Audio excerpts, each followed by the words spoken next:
All right, so to begin with, we're going to sign into the app here. That previous screen was the main screen when you boot up Big Road on the phone. So we're going to go ahead, sign in. And if there's a member who has multiple fleets, you're going to get this box right here to pick which fleet to join. If they just have the one, this will auto-populate and you won't see that menu. Okay. And then the next screen here is where they would select their vehicle. Recently used ones will show up at the top. Otherwise, it's alphanumeric, so as you scroll down, apparently I've picked truck 0 in my scrolling. It will, I'm just going to switch trucks here. So to switch trucks, in case you pick the wrong one, you just click on these 3 dots and go switch truck, at which point you can just select the one that you want to use. So in here, this is how it will generally show up. At the beginning of most drivers' days, this off-duty will say it's either still counting down or that you've been fully reset, depending on whether it's been like a weekend or just an evening that they're done. So to begin the day, we'll click and go on duty.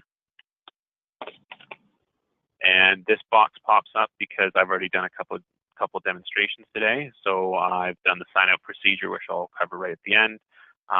Normally it won't pop up for people starting a fresh day. Click on that, and we can see it starts to count down the remaining on-duty time I have. So I'm about halfway through my available time, and it has the green bar right there to kind of visually indicate that. All right, so the next step for most typical drivers is to do a pre-trip inspection. So we're going to click on Daily Logs and come down to Edit Logs. And then down at the bottom, mine's going to be quite long for my previous demos, but that's okay. We can see I have a new inspection option here. So we're going to click on that.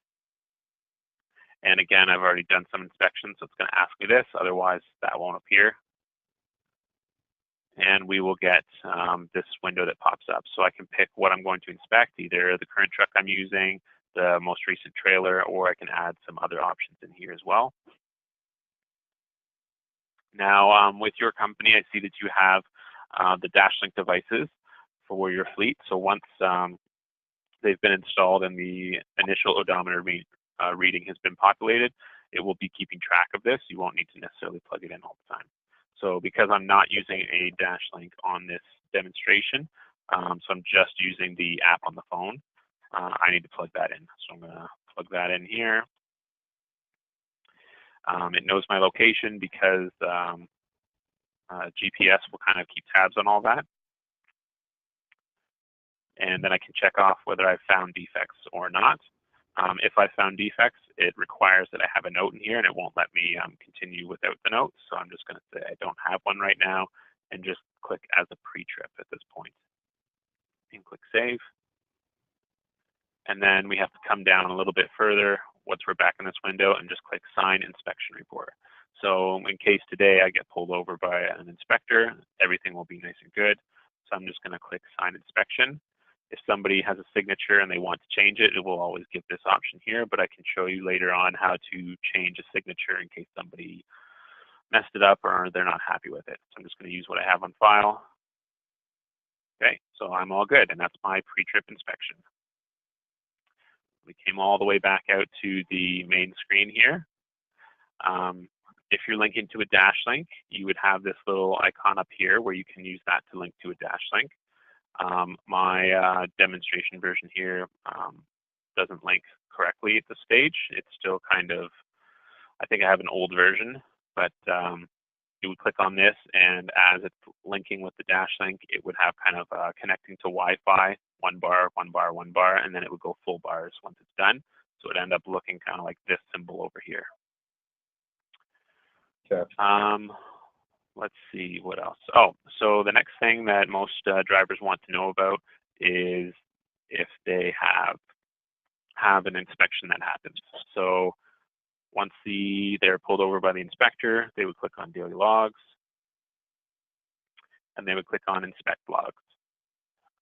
If you're doing like border crossings or anything like that, you might have 2 options. Otherwise, most clients who typically tend to stay in the US will just have 1. You'll select the correct one, inspect, and then we provide you with several options about how to show the logs. The most simple one is to view it on screen, but if an inspector prefers to have a copy in his email or something like that, you can select that or these other options as well. So once they do that, this little box pops up and basically tells the driver it's time to hand the device over to the inspector, and we'll provide some information for the inspector to kind of navigate things. It's not super complicated, but just in case. So they'll click continue, and then they can start scrolling through day by day to have a look and see what's going on here. So I've obviously done quite a lot today with my demonstrations, but you can see I come down here and have all my little pre-trip inspections and my signature, so that he knows, okay, today looks like it's been doing pretty well. Everything looks just fine. So I have my nice duty times here, and he can go through and verify accurately based off of minutes, just how long I was on duty, off duty, etc. So as he starts going back through the days, he can have a look at each day as necessary. And then once he gets to the end of the day, this button will disappear, so he can only actually see the 8 days listed on your cycle. And once he's all done, he will click back, or more than likely just hand the device back to the driver, at which point they will click back, and it will prompt that the device needs to be returned to the driver. Click done, at which point it will bring it back to the home screen. It's important to note that since you do have dash links, your drivers should be providing the driver card that was sent out with them. That should be in every truck when they hand over the device to the inspector, so that he has the additional legal information on that card as well. Okay. Any questions so far, or all pretty straightforward? Yeah, pretty straightforward. All right. Okay, so we're going to move on. The next 2 parts are also pretty common for typical drivers. If they want to go on break, they need to mark their duty status from on duty to off duty, at which point it will count down. In my particular case, I've already taken my break for today, so it's just assuming that I'm going to do a shift reset. For most drivers, when they take their break, it will just say break done in, and it'll have 30 minutes, and it will just count around as those minutes populate. So do you select? Okay. So when you're doing that, do you go to off duty and choose duty status with a note to put in break, or what? You can. You definitely can do that if you wish. The off duty just kind of on its own is fine as well, because even if the inspector goes in and looks at the log, it will show a half-hour interval as long as the driver actually took that full half hour. We've had a couple cases where drivers will take close to a half hour, so like 28 minutes or 29 minutes or something like that, and then say, okay, my break's done, and they'll mark themselves as on duty. That won't accurately count as a break, so then the device will say, hey, you haven't taken your break yet today, and the driver will get a little frustrated because he believes that he did take his break. So we always recommend that the drivers take at least their full 30-minute break to avoid any issues. Once the 30 minutes is up, it will start on the shift reset, and it will have like a little kind of orange bar up about this far around, so that they know when it switches over like that their break is done. Okay. So I'm going to mark myself back on duty here. It's also handy to note that, especially with the dash links installed, the only thing that drivers really have to do is worry about a couple of the basic duty statuses. So off duty, on duty are the basic ones. Any driving time will be automatically recorded, and he will be switched into driving. For my demonstration, since it's an emulator on a computer, I'm just going to mark myself as driving, and this is what it would look like. So it will count down how much driving time I have left. And typically the device will automatically do that when the vehicle is either in motion, or it will take him back out into on duty once it's stopped. It's important to note, though, that the automatic change won't appear to be functioning when a driver stops for a couple of minutes. The reason for this is it will keep him in on-duty driving even if the vehicle stops for a few minutes, just to prevent a needlessly complicated log if he hits traffic or stop and go or something like that. So what it does is it will give several minutes, usually about 5 or so, that it will still show as driving. But what ends up happening is as the vehicle stays put for those 5 minutes, it will actually refund that time once it marks itself back to on duty, not driving.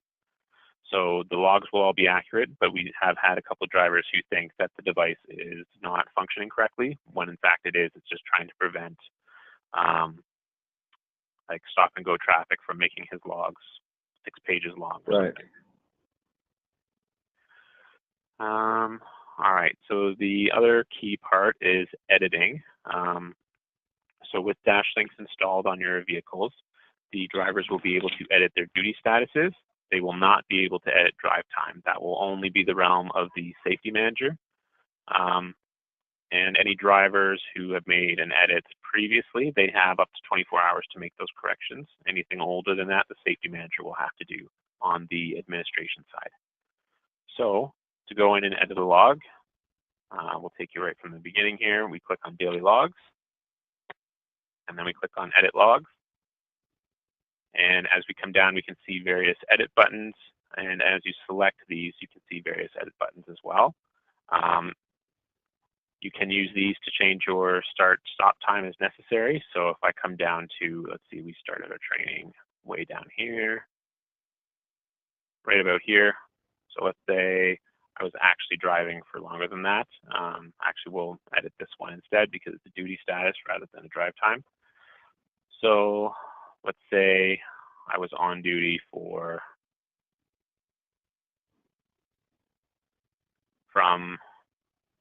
let's say 1:30 I was on duty because I had my lunch break or something in the middle there.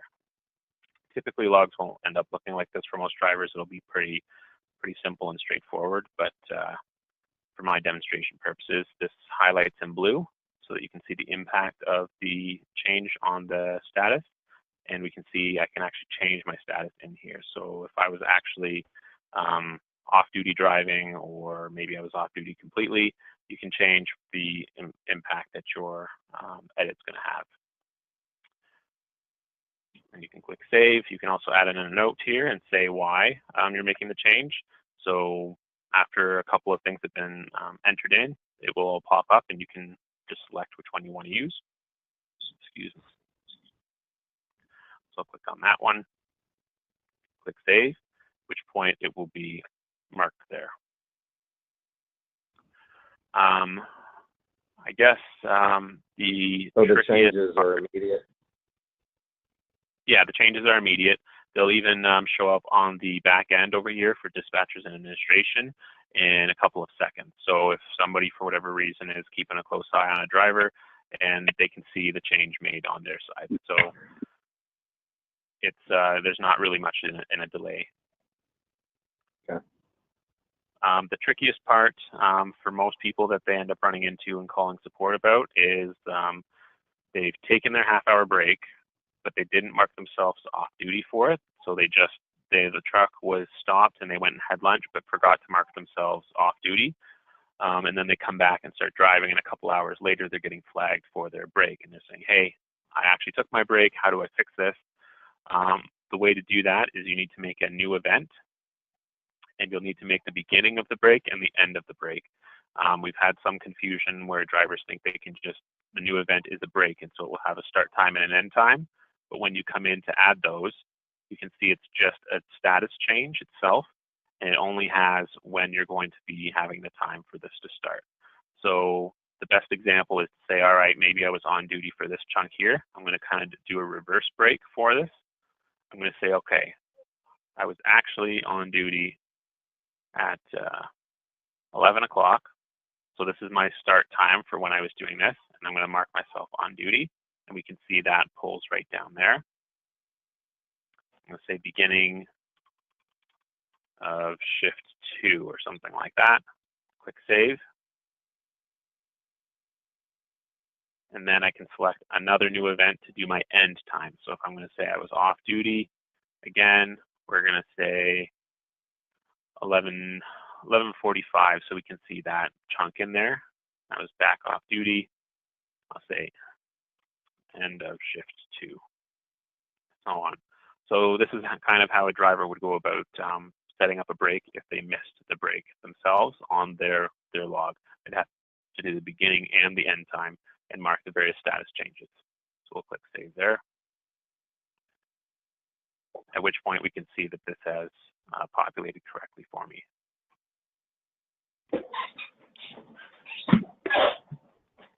Any questions about this part? No, sir. Excellent, excellent. All right. So we'll come back. Those are probably the most tricky stages for a typical driver. Some of the other options that can be allowed are personal conveyance and yard move. So under the duty status here, I'll mark myself back on duty. Under my duty status here, we can see begin personal use. So what this does is if you have an owner-operator who would use his truck to go home in place of a car, of switching to a car or something like that, he can, at the end of his day, once he's all done with work stuff, he can click on begin personal use, at which point it will start to mark him as off-duty personal.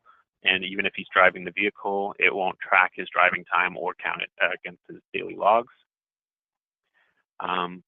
We always recommend that once he gets home and he's kind of done and parked and set for the day, he's going to say end personal use, at which point it will leave him in off. He's going to do what? Pardon? At the end of the day when he gets home, he's going to end the personal use? Yeah, so he'll end the personal use and complete the rest of the sign-off procedure.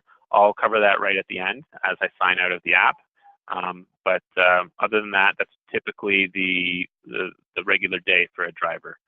As long as they're not having any issues or something like that, that's kind of how it all works out. The other option that with dash links enabled on a vehicle, you can have yard move in here as well.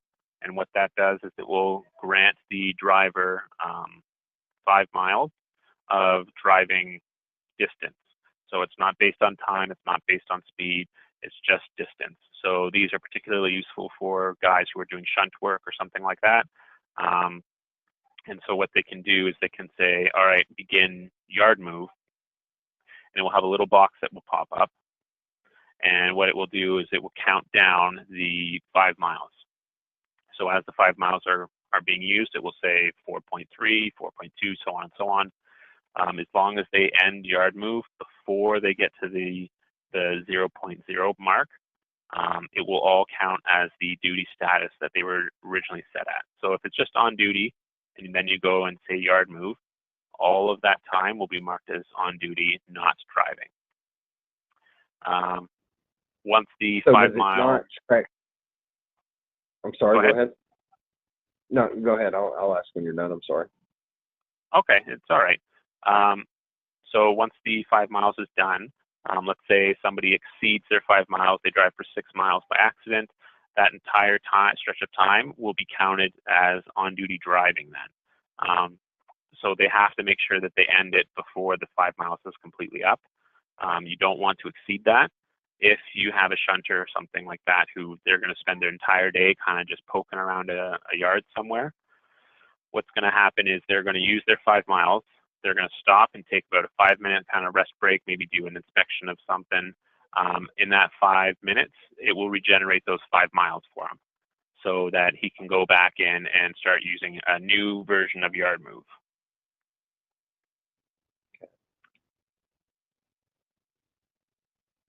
Any questions about that? Yeah, I'm sorry. Hold on. I'm taking some notes. Sure.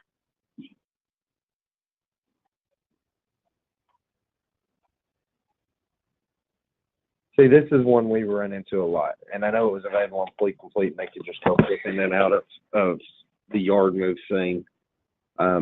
And our understanding from the mandate is it doesn't really clearly spell out like what can be considered. yard move, like as far as like a max distance or a max time or anything. Because with what we do, we're crane business. So what we do is a lot of times we'll have trucks out on site for 8 hours, and basically they're only there to move the counterweights when the crane moves.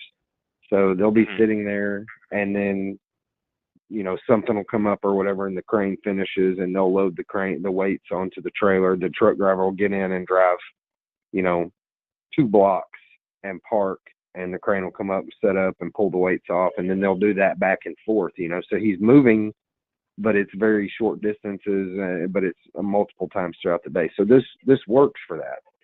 But our understanding from the mandate was that there wasn't a limit, like the 5-mile limit.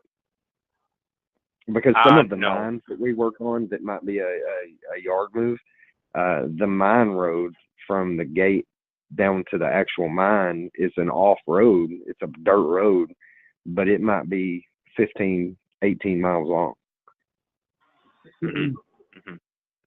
So the reason for the 5-mile limit on our system is just so people aren't abusing the yard move and trying to get around the mandate itself.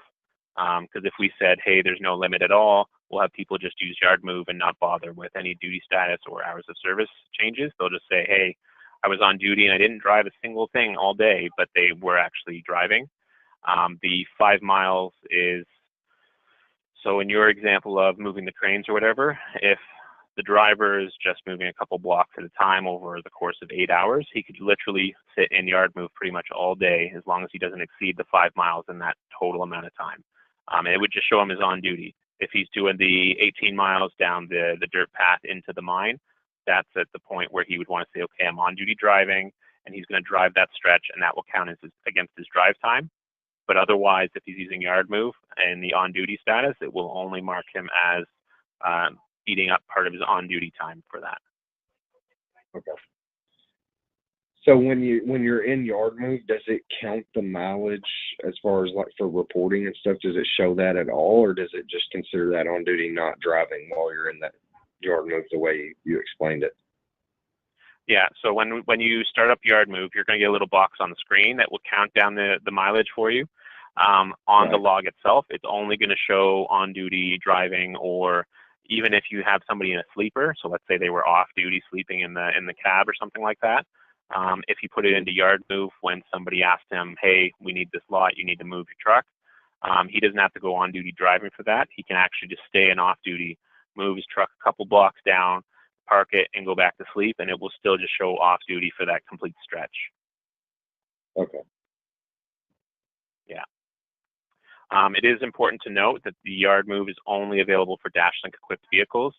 So if somebody's struggling to find yard move as their option, and if they can't find it, probably it's because they haven't connected to the DashLink up here. Like this is what mine looks like when I haven't connected to it.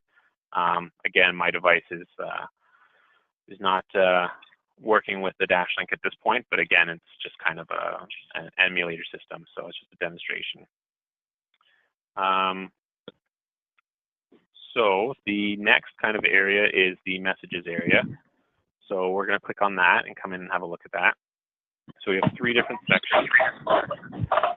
We have the new chat, which is basically functions as a texting or a chat room. So you can click on that button and up will pop everybody in your fleet if you have it enabled. So I'm just going to click on Anna here. And I can just say whatever and click send, and it just functions the exact same way as a regular phone would. The other 2 options are check-in and documents. Check-in is particularly useful for dispatch and for claiming detention time. It will give a location and date and timestamp. So most of the time what people want to do is they will say, okay, I've arrived at shipper ABC, and they'll send this out to dispatch and whoever's in charge of detention time.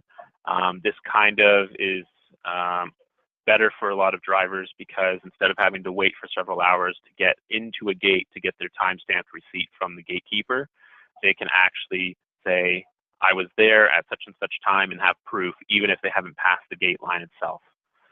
so they can get more accurate detention time out of that if shippers are being particularly slow. Okay. So that's a quite useful feature that I always like to point out to people. The documents one is also handy. It has a camera and a gallery option, so they can either use the camera on the device or they can select from previously taken pictures. This is useful for things like fuel receipts, or if there's damage to a vehicle or whatever, they can take a picture of that and then say, put in the notes what exactly it is. So damaged trailer, something along those lines. Take a photo, include a couple different email addresses, maybe maintenance and dispatch, and then click this button to send it all, at which point it'll populate on the back end over here. So that way people will get notification in their emails and say, here's a picture of the damaged trailer, or they can have fuel receipts or whatever they need. So we're just going to back out of that. That covers most of the messages section. Okay, on the check-in one, can you do that one more time? Yep. So you click on messages and then you click on check-in, at which point it will basically do like a GPS ping, and it will say, right. I was in whatever location on this date at this time. So that way dispatch can know, all right, the driver's actually arrived at his destination, plus if there's any issues surrounding when he arrived, they have proof now. They have a copy of it, so they can send that to email and say, here, I have a copy of when my driver arrived. This is when he checked in. You can't really spoof the GPS location, so obviously he was there at that time. So the only way to send that one, though, is via email. I saw the other one you could send to the dispatch, I'm guessing through the chat message thing. Yep. Yeah, so this one you can include a variety of different emails and send them out. So let's say I'll just select the one that I was using before. So I've added that email in. Once you have however many emails you want, you can just click send. So you can either send it to a dispatcher or, I don't know, like an accounts payable clerk or something like that, whoever covers your detention time, or if there's going to be conflict with a shipping location, something along those lines.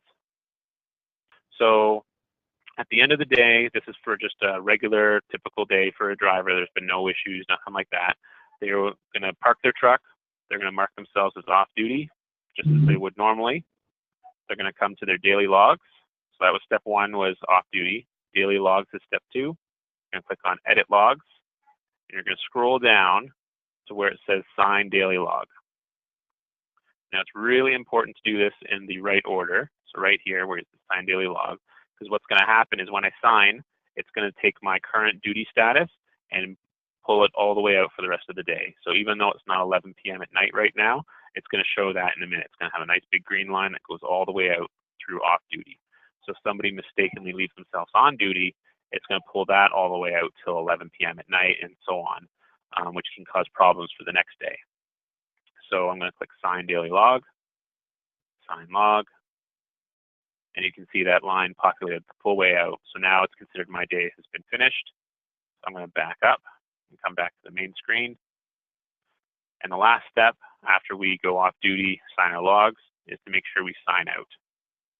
So once you sign out, Big Road will stop GPS tracking and hours of service tracking and all that kind of stuff. So if a driver is using their own device, they can now just exit out of the program and throw it in their pocket or in their car or wherever and drive home, and it's not going to track their location at all. It won't count against any of their hours, none of that kind of stuff.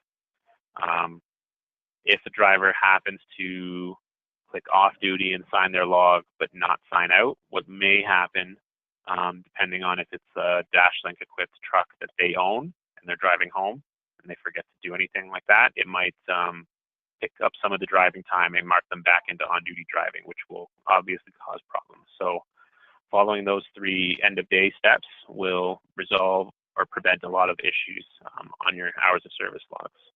So that would be mark off duty, sign the log, and then sign out of the app. And that pretty much covers most of the app portion of the training session.